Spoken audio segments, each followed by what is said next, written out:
شروع اللہ کے نام سے جو بڑا مہربان نہایت رحم والا ہے۔ وہ پوچھتے ہیں کہ ان کے لیے کیا چیز حلال کی گئی ہے؟ کہو کہ تمہارے لیے ستھری چیزیں حلال ہیں اور شکاری جانوروں میں سے جن کو تم نے سدھایا ہے، تم ان کو سکھاتے ہو اس میں سے جو اللہ نے تم کو سکھایا، پس تم ان کے شکار میں سے کھاؤ جو وہ تمہارے لیے پکڑ رکھیں، اور ان پر اللہ کا نام لو اور اللہ سے ڈرو۔ اللہ بے شک جلد حساب لینے والا ہے۔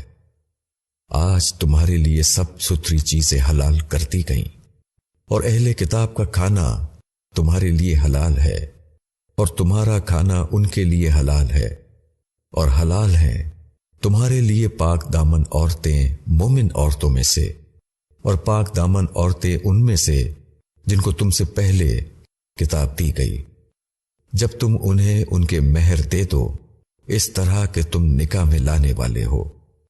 نہ اعلانیہ بدکاری کرو اور نہ خفیہ آشنائی کرو، اور جو شخص ایمان کے ساتھ کفر کرے گا تو اس کا عمل ضائع ہو جائے گا، اور وہ آخرت میں نقصان اٹھانے والوں میں سے ہوگا۔